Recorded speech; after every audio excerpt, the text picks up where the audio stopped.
I think the most interesting sleep habit that I have is the role that I give my dreams. I treat my dreams as a very important thing in my life, as a sort of personal myth, which I will get into, but I write down all of my dreams. I have ever since November of 2013 in this notepad in my phone.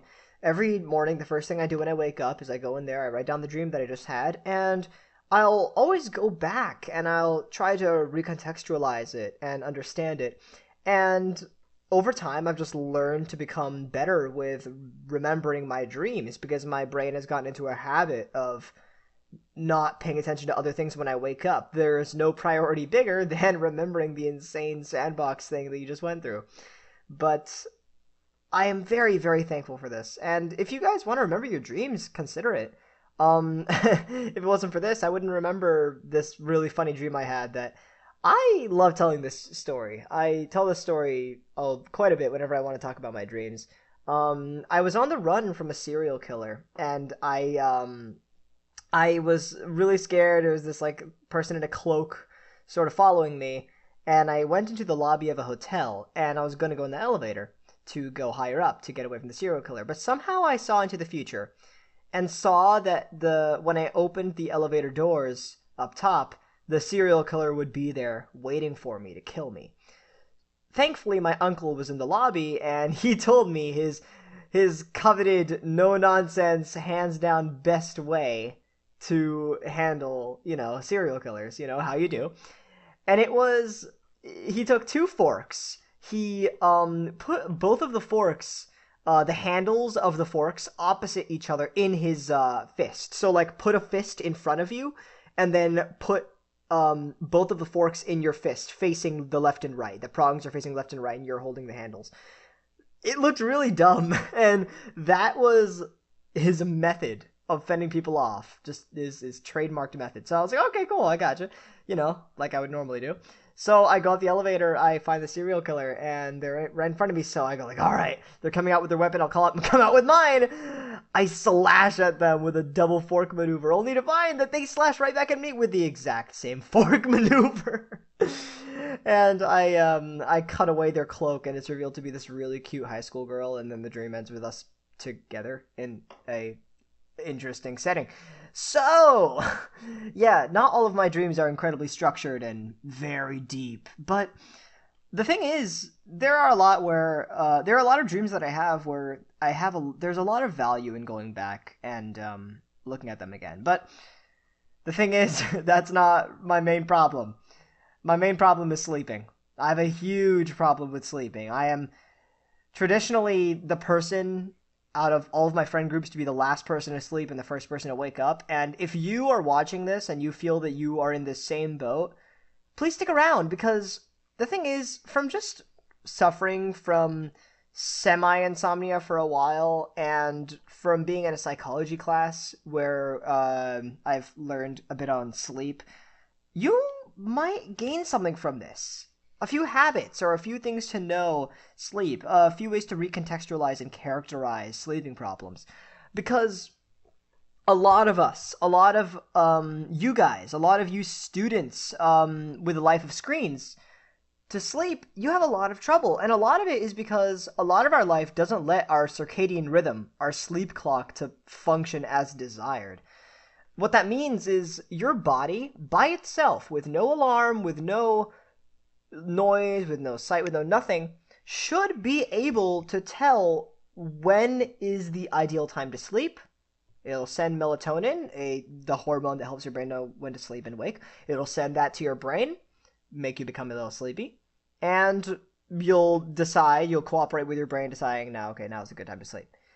Your brain will do the exact same thing when it's time to wake up in the morning. It's in that time of day where melatonin will be more active, where the pineal gland will, I think it's called the suprachiasmatic nucleus, which is the part of your brain that has the pineal gland, which is the thing that gives you melatonin. So that will be more active during certain hours of the day. When it's like 12 p.m., like it will slow down. But the problem is, this is supposed to all work by itself. not with screens, not with us interfering, but there are a lot of things that this group of people that we are a part of have, we have a lot of problems with it. And I think the biggest problem is school. The fact that school starts at such an early hour, the fact that school demands so much time outside of school for us. And oh my gosh, I can tell so many stories about how people have had to radically change their schedule due to school. In fact, I think that's one of the greatest things about college, being that college is very aware that you as a student have a schedule independent of college classes and doesn't completely bombard you with it. But obviously for high schoolers, which is the majority of my audience, that is very different. The funny thing is, puberty, actually, which is a high school thing, that changes your circadian rhythm. That will slowly, and that can definitely mess with your sleep schedule. The funny thing is, melatonin, it's released to your brain at around 10 p.m. to adults. But you know what time it's released to teens? It's released at about 1 a.m. in teens. Now, you have to wonder, why is that the case, right? Like, you probably know some teens who do not get sleepy at 1 a.m. exclusively, but the thing is, for a lot of teens, we have to. We do have to alter our circadian rhythm to conform to school. I was saying earlier that this should be completely independent of alarms and screens, but the thing is, we kind of have to. We kind of have to set an early alarm in the morning to get ready, which is problematic for our circadian rhythm, our sleep clock, our mental clock, because we kind of have to. We're legally obligated to go to school, but it goes against our ideal biological behavior, and that sucks. The pineal gland that I was mentioning earlier, which releases melatonin, it will not release melatonin if it releases melatonin because it helps your brain know when to sleep, but obviously if there's a light, it won't release melatonin. And that's why when you're looking at an iPad, a computer screen late at night, you won't get sleepy because your brain thinks that the light means it's daytime. So there are a lot of just very normal things that happen to our brain that are the cause of a very chaotic, in the end, chaotic sleep schedule. It really sucks how we end up having late nights. As students, late nights where we're looking at screens, finishing homework, but because of that we'll sleep late, alarm clock to make sure we wake up early. Both of those things are in direct contrast to how we are born biologically, just how our system is.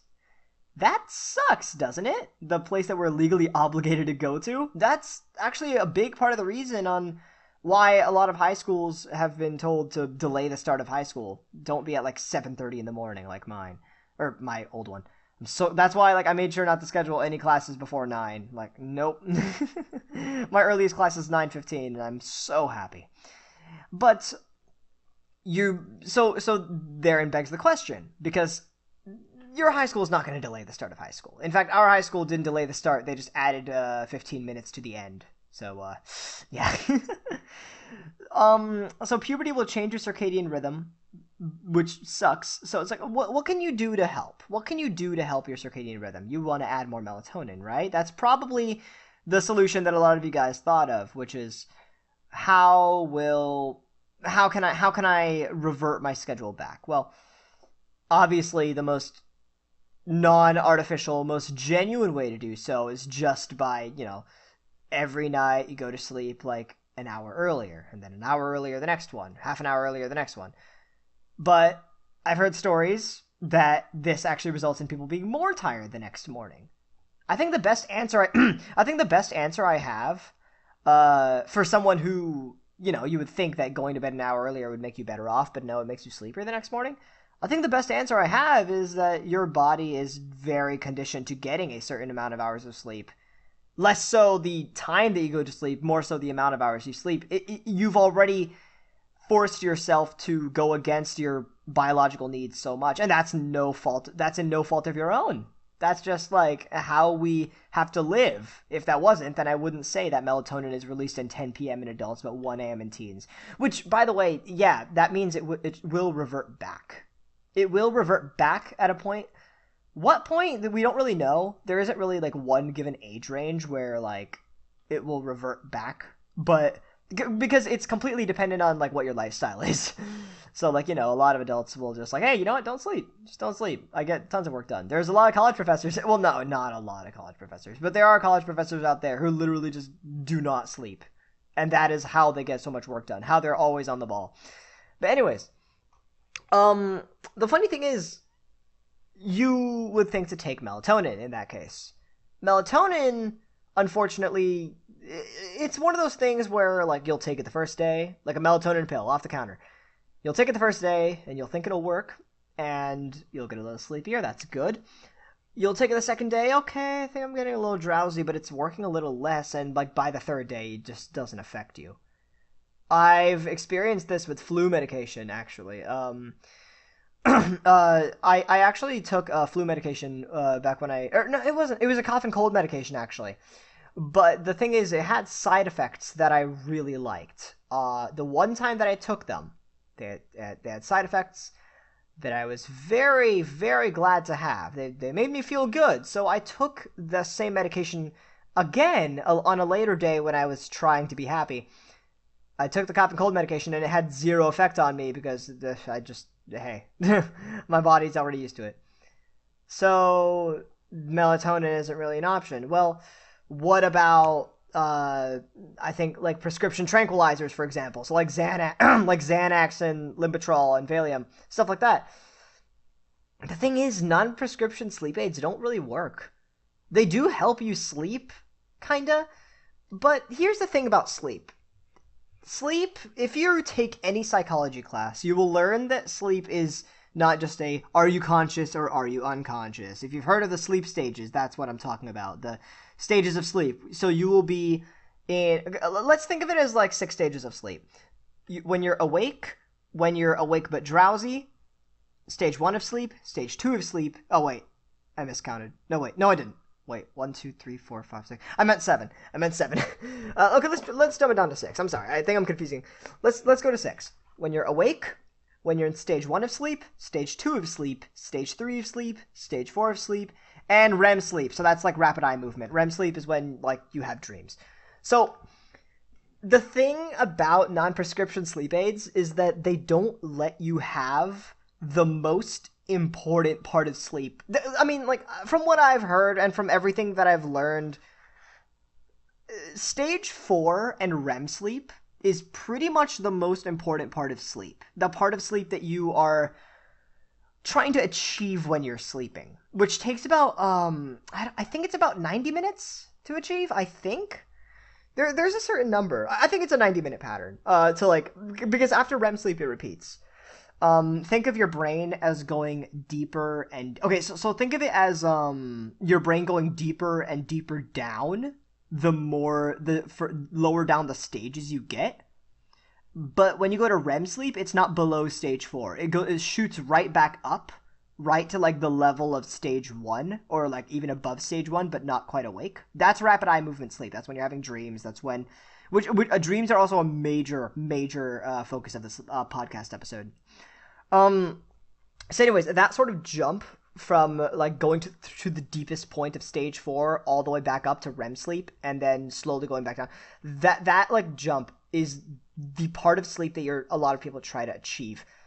And the thing with like Xanax is it does help you go to sleep, but it decreases that part of sleep. It decreases the stage 4 and REM sleep, and the problem is like that. It'll lead to a dependence on it because it's a drug, but it's an unhealthy drug because of that reason. With that in mind, I don't have any right on your life, so if you take it, you take it. But I'm just gonna say what I was saying. There's obvious. So then, what other steps do we take? Well, obviously, considering how the viewers of this podcast live a life of screens, no one's really gonna take this to heart. But meditation and hypnosis. So improving concentration and emotional control and stress reduction. That seems ideal. Do we not all want that? But everyone in our age range is not interested in going through the non-artificial means of doing so, of going to stress reduction. Everyone in this age range is going to go to drugs and drinking because that is the easiest trigger to just get your mind in a relaxed state. And drugs and drinking is actually a massive, massive topic that I have so many opinions on. That is a very topical thing right now that I really would like to cover in a future Life of Screens episode, which is why I won't go in as depth into it as I will later. But let's just say I pride myself on being able to control my brain without having to force it through any outside means. I pride myself on being able to deal with stress and deal with the stresses of life getting me down, deal with high tension scenarios without having to resort to outside means. I pride myself on that. Anyways, I'm not going to get into the whole drugs and drinking thing. We'll do that later because I'm not as innocent, pure-hearted as you think I am. We'll just say that much. No, I have not drinking or done drugs or anything. I guess while I'm on the topic of sleep, before I actually get on the topic of dreams, there's a lot of reasons why we sleep. I guess one thing I figure I should mention right now, before I actually talk about why we sleep, is I've heard this one case study. Was it a case? I think it was a case study. It might not have been, though. It might have just been like, oh, what the hell is it called? Like SIDS. It's like some variation of SIDS, where sudden infant death syndrome, for those of you. It's some variant of that where when a baby is born, they have insomnia. They are not able to sleep. But it's not quite on the level of normal insomnia. It's literally complete 100% unable to sleep. And the thing is, your body literally needs sleep. And it's not need as in the exaggerated modern need. No, literal need. And I don't remember what the details of the case study were. Because I heard it. I didn't look it up. I heard this. But apparently, by day 13, the baby died. Because it physically did not get sleep at all. And that is really sad. I talked about this with someone else the other day, someone who's like a year younger than me, and they told me it's like something it might have something to do with SIDS. I will have to look that up later because that's all I remember about it. But basically, sleep's kind of important, and I think I am the literal last person I know who should be saying that, because historically I've been the person to sleep at like 2 or 3 on a school night and wake up at 6 or 7. Like, I can run on 4 or 5 hours of sleep fine. I am like the last person who should say that. But with that in mind, sleep is really important. Why is it important is a big question, though, that I'm always asking people, because it's like, I don't need it. I need to get work done, and I see sleep as a time waster. But with that in mind, people do it for, I think the 4 sleep theories are, which I have right here. The 4 sleep theories are adaptation or protection, which is to conserve your energy for a time where you need it. Repair, restoration, which is to recuperate from your daily activities. So, like, which I think is a more physical thing than a mental thing. Like, to literally, like, you know, like when your muscles are sore the next day and you realize, like, why are my muscles sore? Oh, because of the thing I did yesterday. So, you know, sleep has a role in that. Growth and development. So more sleep during, you get more sleep during the more that your brain develops, the older that you get more sleep. They go hand in hand. And the last reason, which I love a lot, it's a learning and memory theory. You get more REM sleep during the stages of greatest learning, which means the periods of your life where you are having the biggest intake of new knowledge, converting the most into long-term memory.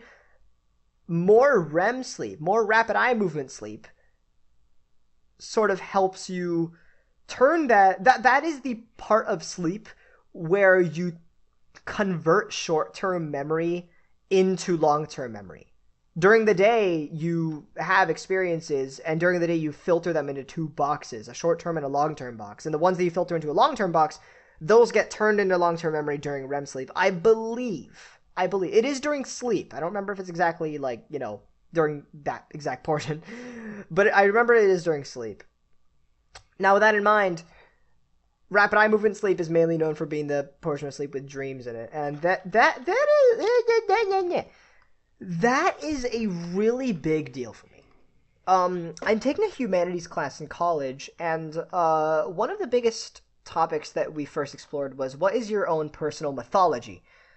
What that means is, what is a sort of belief that you have that affects the way that you behave? I think the biggest example is like superstitions. So like don't walk under ladders, salt over the shoulder, blah blah blah. Or karma. Karma is actually the best example I can give. But I went up there and I talked about how I have firm beliefs in dreams. The reason I do is because I think the best way I can describe it is my family is a family which I was born into a family which is both religious and medical. They I would think religion and medicine and science would contrast each other, like, with the whole origin of life thing. Like, I feel like they would be in direct contrast, but no, like, some things, like, my family kind of show that they go hand in hand. Even if I don't interact with my family, really, they kind of show that. And I think it's interesting. Even if the religion side kind of protrudes out a little more. They're like all doctors. I am the black sheep of my family. I'm the YouTuber, I'm the creative one, I'm the person who's all into the abstract and the odd. So I'm the kind of person who hasn't really, who kind of fell out of that once I moved, once everything in my life changed when I was 10 or 8, that period. And I didn't seek to find a reason, I didn't want to believe for the sake of believing. I wanted to find a reason. Obviously, like, I've had a lot of conversations about, like, why should we believe in religion, for example? Oh, where did the earth come from? Oh, might have just been a rock in space. Maybe God didn't create the earth. Oh, but who created the rock? Like, you've heard that before. There's a lot of logic that just determines that God should exist. But anyways, that's a little off topic. Not too off topic, though, but that is a little off topic. The reason I bring that up is because I see dreams as the sort of definitive experience that we experience that is completely independent of our everyday experiences. Dreams are the structured scenarios that we go through that are, in a sandbox environment that's completely different from the environment that we interact with in any other given moment. And the reason for that is because, and like, why does that happen? Why do we get these really structured scenarios happening? Where are they coming from? Why do they happen? What is the source? What is the purpose? What is the purpose? That question has been answered like a few times, or rather with more theories. I think the biggest theory is that dreams serve to recontextualize the experiences that you have in a day.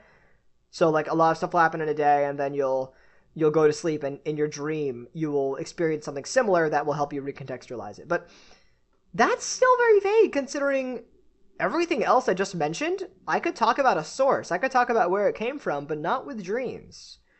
Dreams are something that we only have theories for that we don't have a root cause. It's not even something like a lot of life-threatening disorders and medical problems where we know the source. We can't cure it, but we know the source. We know why it happens, even if we can't cure it. No, dreams, they're just something we don't even know the source of. And I find that incredibly fascinating. There was definitely a point in my life, which still lingers a bit today, that tells me that if there was any way that God could actually give us a message, it would be through dreams. Have you guys ever heard the story? I'm not going to go into a religious tangent, because I do not want this to be that. I want this to be focused on sleeping and dreams. But have you guys ever heard the story? I think this is a good way to explain my earlier thoughts on dreams. Have you guys ever heard the story of, I believe it's like a man stranded at sea, and he's praying to God to help him get to land. And a boat comes by saying, "Oh, I'll save you." But the man says, "No, God will save me." So the boat goes, and then another boat comes, "Oh, I'll save you." "No, God will save me." But the boats coming are actually God saving him. Well, See, a lot of people like me, for example, I will have all these different thoughts about the butterfly effect and like how tiny things, tiny sounds that were made leads to a sailor looking out at sea that leads to him seeing me. That's the reason why it happened. Stuff like that. So I've always believed dreams to be the main source, like the biggest sort of extraterrestrial, out of our plane thing to happen. That's how it started. That's the reason I started chronicling my dreams. But over time, it became a mental exercise. Simple and clean, just a mental exercise that helped me recontextualize my dreams. I would write them down. Every once in a while, I go back in my dream diary, completely ignoring that whole religious thing I said earlier. That's gone now. The reason I do it is because I will look back and see if there's any meaning in them, as well as seeing how I react to being in a dream in a sandbox scenario and what my morality compass is like. I adore stuff like this. If you haven't been able to tell from the rest of this podcast, if you haven't talked to me in the Discord server about how much I love sociology and psychology and all the little things, I adore stuff like that. So that's the reason why I find dreams to be very, very powerful. I'll actually end this podcast with a second dream story. I won't tell it yet, but it is a story that I found. It's a dream that I experienced where I think I could give it some meaning, and I was very satisfied with the meaning. Now, with that in mind, a lot of people a lot of people have trouble recalling their dreams, and there are exercises for that. I think the biggest piece of advice I have is just the route I went, which is just start writing them down when you remember them. The more you do, the more you will. I think that's actually a really great piece of advice that I don't ever hear being said. I don't know. The more you do, the more you will. Anyways, one thing I actually ignored earlier when I was talking about all the different things that can lead to someone having difficulty with sleeping are disorders, because a lot of people have disorders. So you have insomnia, which I've mentioned before, so, having difficulty falling asleep. You have the opposite, narcolepsy, difficulty staying awake, which is... that was a thing between me and Ari. I basically have insomnia and she basically has narcolepsy, and it was interesting sometimes. But we taught each other. We taught each other a lot about the different sides. It just makes like interactions interesting. A third one that comes to mind, which someone else in this community has, is sleep apnea. Yeah, I'm talking to you. No, I'm gonna stop doing that. Which I actually didn't know a lot about sleep apnea until I talked to the person about it, and then looked up a bit about it, which is interruption of breathing. And the more I read about it, it can lead to snoring, poor sleep, daytime sleepiness. It can lead to a lot of really bad habits. Is that a guy walking to my doorstep? I really hope it's not. I don't think it is. No, it's not. Okay. Wait, I'm getting really paranoid. No, yeah, it's not. I think the funniest thing about no, that guy totally just did something sketchy in front of my house. Okay, I'm just gonna okay. Sorry. There was just a guy in a blue hoodie who like walked right in front of my window, and I was just really creeped out. Anyways, off topic. Sorry. About sleep disorders. There's one sleep disorder that no one really ever thinks of as a disorder because everyone has them, which are nightmares. Sleep terrors. That's technically considered a disorder, but okay, I feel like this is actually a good time to clarify if you have a disorder or not. I don't think I have an insomnia disorder. I don't think Ari has a narcolepsy disorder. I don't think everyone with nightmares has a disorder. The thing is, okay, here's the thing about disorders with sleep, and this is something that I'm glad to learn. Disorders can result from, I think the way that I heard it is that disorders can result from if you have both a lack of a vocational world and a lack of a relationship world. Don't stop to Google what those means. I'll explain. So when I say vocational world, I mean by your sort of work world, your school world. So for all of us in our life of screens, that's school. A lack of a vocational world means a lack of a satisfying vocational experience, a school experience, a work experience. A lack of a relationship world means all of the support structures in your life. So your parents, your family, your friends, your significant other, your dog, those kinds of things. A lack of both of those is what tends to lead to disorders. Now, I can definitely, absolutely see myself as someone who lacks a relationship world. I've had very difficult things happen in the past 2 months. I am... This isn't me being a drama queen. I'm going to state facts so that you guys know more about me. I don't have any siblings. I only live with my mom. I have moved around all over the world. This is my 12th house, and I have never been able to get roots anywhere. Because I haven't really grown up with the people that I'm around, I don't really have a place to fit in, and I don't have family members to talk to outside of my mom. And a lot of my friends are either always busy with jobs or have other people to talk to and whatnot. So, yes, I do have very strong difficulties with support structures. I've never had a role model in my life. I've never had a strong support structure in my life. And I do actually pride myself on being able to be a self-made person. All of this, what I'm saying, this is kind of from me. A lot of what I do, my art, my YouTube, my writing, my drawing, my knowledge of pretty much anything, it's all me. I don't really get taught any of this. So, there are some pros to it. For those of you who feel like you're in the same boat as me, who knows? There's always a silver lining. With that in mind, I wouldn't use that to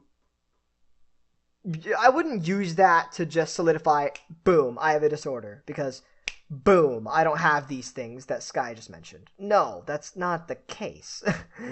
That's something where you go to the doctor and you get that diagnosed. Keeping that in mind, though, I just don't want people to just say, like, oh, bam, I am blah, blah, blah.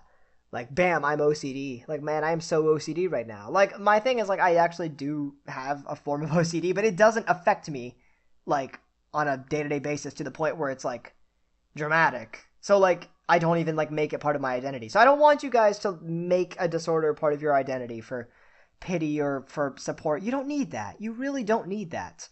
There are a lot of ways. I think the infinitely more healthy thing to do is to look over the random things that I just went over in this podcast, which hopefully will help you characterize sleep, hopefully help you characterize dreams, and through just having a better mental image of how they work, I hope you can use solely that to help you find your own way to sleep. For me, what it's been, because I have had massive, massive difficulty sleeping in the past month and a half. I have hated this year so far. It's been a very difficult year, my most difficult ever since probably 2008. But I've had difficulty sleeping, and a large part of the reason why I wouldn't say I have like insomnia in the true sense of the word is because the reason I have difficulty sleeping is because my brain is very hyper aware, and I tend to be the kind of person where if I'm ever thinking about anything while I'm in bed, I can't sleep. I need my brain to only think, because I'll go from topic to topic to topic to topic to topic, and I need to slow down, make it one topic, focus on one thing, and it will slowly turn into zero as I go to sleep. That is the sort of process that I've told myself in my mind. I've told myself that that's how it works, and through convincing myself that's how it works, I've begun to believe that I've begun to believe that I am following the process that would lead to me getting more sleep, and I am getting more sleep. That is the power of the brain. You can convince yourself of things. If you don't believe me, you looking at a computer screen is you convincing your brain that there's a reason to stay up because of whatever's on your screen. So, there's definitely ways, and it really just comes down to finding the best way to obey your body's needs without the use of external forces. Does that mean don't use an alarm clock? No. Does that mean, no. Use an alarm clock because you need to get to school on time. But feel free to regurgitate these ideas to anyone else at school, your teachers and your APs and your principals who think that this is a good idea, because it's a pretty common thought already that school should be delayed by around half an hour, because that would lead to that would lead to just students' concentration being a whole lot better. That would lead to just focusing a lot better. A lot of student drivers in the morning, that would decrease car accidents, just alertness and health, all of that, you know? Especially considering we're all going through puberty and all of our circadian rhythms are changing. I really hope that we can find that way to make the most out of this new life that we're entering.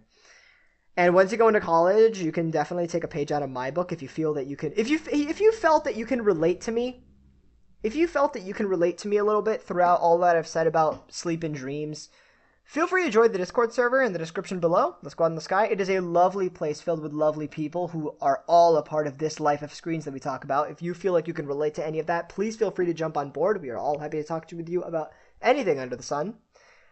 And you can talk to me, and I would love to tell you some advice that I have. But either way, I'm not a full-blown psychologist, so I won't be able to actually give you advice. I'm not a therapist. I won't be able to prescribe you crap.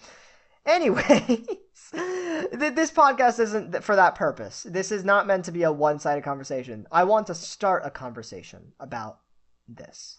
That is the purpose. With that in mind, I want to tell that other dream that I had. I had this dream, I think about a week ago. And what this dream was I was in Michigan, so I was at Ari's house. Well, I was around there. And I was, for some reason, signed up for mandatory barista lessons. So, like, learning all the things that you need to know to basically work at, like, a Starbucks or a cafe or a tea place or any of that. I was signed up for lessons, training basically. So, like, technical training on how to do all that. I don't know why. The funny thing is, though, these training sessions were taking place in Ari's house. And they were taking place in the living room of Ari's house, which I found really weird. The teacher the teacher kind of organized these meetings to happen while no one from her family was around, so that we could all, like, get together and train while no one's around. And the most interesting part of the whole experience is how non-judgmental the trainee and the trainer was. The trainees and the trainer was. By that I mean, we told each other very intimate stuff that you probably wouldn't say to someone in a professional environment. We said things that were very intimate. We were very open with our desires. We were very passionate about our primal nature. We were very open and aware that there was no judgment in the air. That was what I gained out of that experience, and I woke up in the morning thinking, that's weird, huh? And then I went on with my life. But a few days later, I went back in my dream diary and looked over that dream, and that was the biggest thing that I grabbed from that dream, the non-judgmental nature of it. And I think the reason my brain organized that scenario is because in my head, I have always seen Michigan, that house, that area, that atmosphere, to be a non-judgmental atmosphere. You guys have seen how excited I am to go up there for the holidays, and I think a big reason for that is because I have always seen that place as a sort of sanctum that's independent of all of the things that I deal with on a day-to-day basis here in my home in Texas. All the things that I deal with, all my school issues and my family issues and my all of my friends, everything over there, that is the only place out of state where I feel like I am actually independent of all of that, where I am in a complete no judgment zone and able to be myself without any interference from, the stuff that I deal with on a day-to-day basis. That is something that I have been very sad to not have anymore. And I think the reason why I had that dream is to sort of tell me that in a different light. Ari was a barista, by the way, so that might be the reason for that. But and obviously you guys are looking at me right now like you're stupid. I know you guys are thinking like that's a really dumb reasoning. Really, like that, like it feels like I pushed that reasoning out of my ass. Well, that's not something I gained 2 minutes after having the dream. That's how it appeared in this podcast. But for me, it happened a few days after. Thinking about why such an oddball characteristic of the atmosphere would happen. And it felt like, I think my brain sees the non-judgmental pure atmosphere as synonymous with that area. Um, I think that's just such a good example of why I write down my dreams and why I will always continue to. Because while in the beginning it may have been me trying to find a sort of origin point, a sort of reason for believing, now it's just become a really great, healthy thing to do. To jot down my dreams, to be able to recontextualize things that happen in real life, to be able to learn from them, and to learn how my brain works, and more. I'm a very retrospective person. I'm someone who loves looking back and learning from those experiences and reliving past emotions. And the Dream Diary is probably the biggest example of that. If any of you guys have felt like my Dream Diary is inspirational or anything, start your own. Definitely start your own. It's not a commitment. It is not a commitment at all. It is a desire that you may want to do if you've experienced just the coolest thing of your life. It is a desire. And don't feel like you need to alter the details in it because someone else might read it. No one's going to go through your notepad. Write exactly what happens, but if you need to tell the story, then abandon details. Like, for example, me and the serial killer girl. What happened after we realized what we looked like. Yeah, my brain is not the most structured thing, but hey, I make ends meet.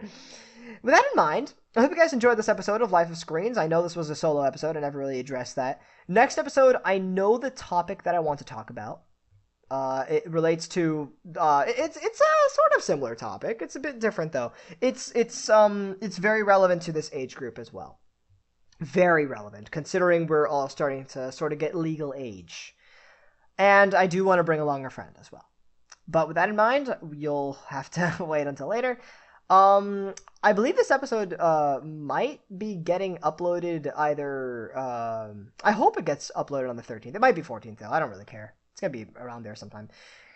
And if you have any questions regarding sleep or regarding dreams, I am a psychology major, slowly learning more. I'm a very retrospective person who likes to learn more. I am someone who loves to talk about this stuff, so please feel free to join the Discord server in the description below if you want to talk about anything like that. Me, along with pretty much everyone in there, will give you a warm welcome and will gladly talk about this stuff with you. Because we are not the traditional gaming crowd, let's just say that much. We don't do stuff like that. Anyway, guys, thank you guys so much for listening. Looking forward to next month. That's all I can say. Until then.